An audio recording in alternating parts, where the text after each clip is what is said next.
technical glitch. So investing activity we are talking about. Investing activities include cash inflow and outflow, where cash inflow will include proceed from sale of fixed asset, proceed from sale of investment, interest received, dividend received, rent received from property held as investment. So these are the items included in cash inflows of investing activity. Investing activity just means whatever amount we have invested in some sort of securities or some fixed assets or in any property held as investment. Regarding that, whatever payment we need to make or whatever receipts are indulged into in the accounting period, that will be termed as investing activity. Cash outflow, purchase of fixed asset, purchase of investment, income tax paid if relating to investing activities will be considered as cash outflow under investing activity. Now if we go under financing activity, cash inflow, proceed from issue of shares, proceed from issue of debentures, proceed from long-term borrowings, increase in balance of bank overdraft. So all those activities which are related with finance or funding of the business will be termed under financing activities. Cash outflows will include payment of loans, payment for redemption of preference shares, payment for buyback of equity shares, payment of dividend, payment of interest. These items will be included under cash outflow of financing activities. Now we need to term out which activity will go under investing, financing, operating or cash and cash equivalent. For example, cash sale. Cash sale will be operating activity for sure. Cash purchase will also be operating activity. Rent paid will also be included in operating activity. Cash in hand is cash and cash equivalent. Income tax paid will be included under operating activity. Office expenses will also be included under operating activity. Balance at bank, this is cash and cash equivalent. Sale of machines by a dealer of machinery. The machinery dealer will sell machines. It is his part of business, so it will also be an operating activity. Next is issue of debentures. Issue of debentures will be, number 9, issue of debentures. Issue of debentures will be under financing activity because as a non-financial concern, our work is not to issue debentures. So when we issue debentures, that is for the finance of the business, that will go under the financing activity. Next is dividend paid. Dividend paid will also be going under financing activity. Number 11, cash paid against trade receivables. You have paid the cash to the creditors or bills payable, that will be termed under operating activity. Next is purchase of machine. Whenever you purchase machine, that is you have invested some amount under fixed asset, that will be included in investing activity. In this way you need to classify the items. I will be providing you a few questions that you will solve and send me the solution as soon as possible. We'll see the next example.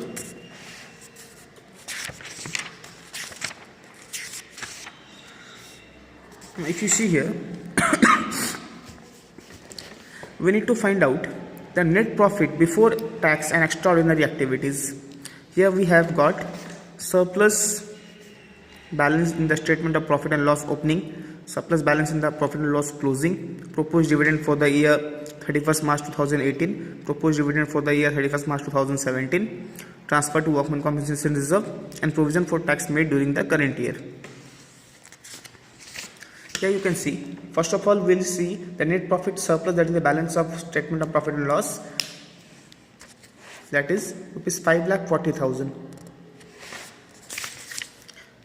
5,40,000 is the closing balance, and since the opening balance was negative, we'll add it. Here you can see the balance in statement of profit and loss is 5,40,000. Generally we subtract the opening balance from closing balance, but since the opening balance is in negative, we'll add it. So 5,40,000 plus 2 lakh will give us 7,40,000 here, you can see. Next is dividend paid or proposed dividend for the year, that is rupees 2,10,000 given in the question. Transfer to workman compensation reserve, whatever amount we have transferred to the workman compensation reserve during the current year, that will be added. Also the provision for tax made during the current year, that is 2,30,000 will also be added. So all together we get it 5,90,000 added with 7,40,000, that is 13,30,000 is the net profit before tax and extraordinary activities. The format for the cash flow statement I will also send it to your group. You will check the format and it will be quite easy for you to understand.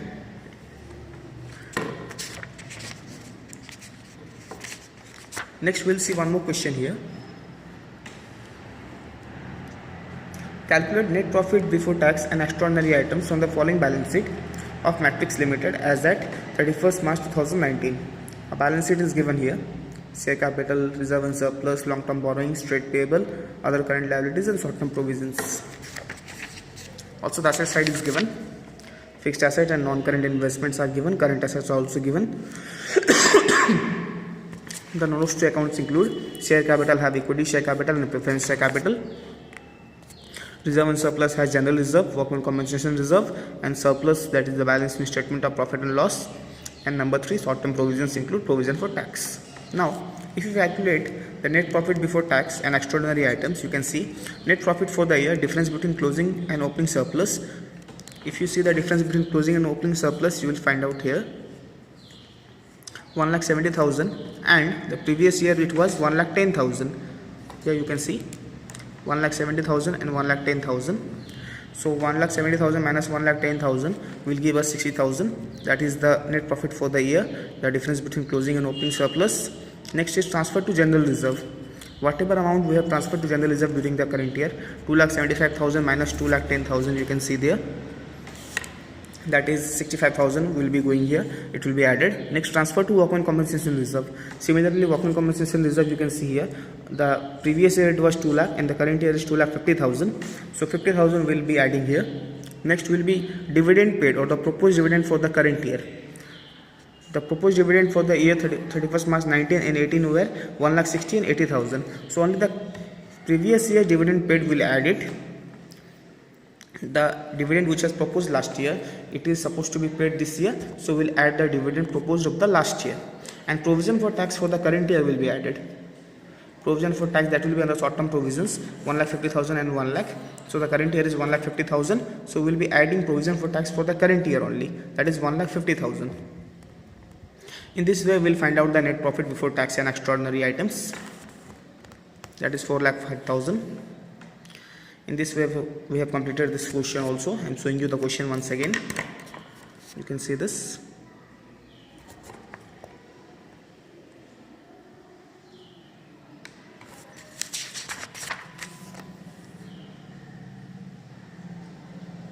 And this is the solution.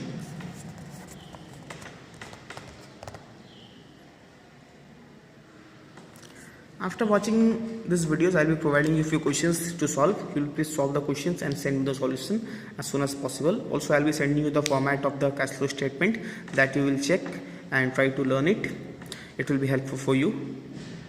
So till then, thank you very much and bye.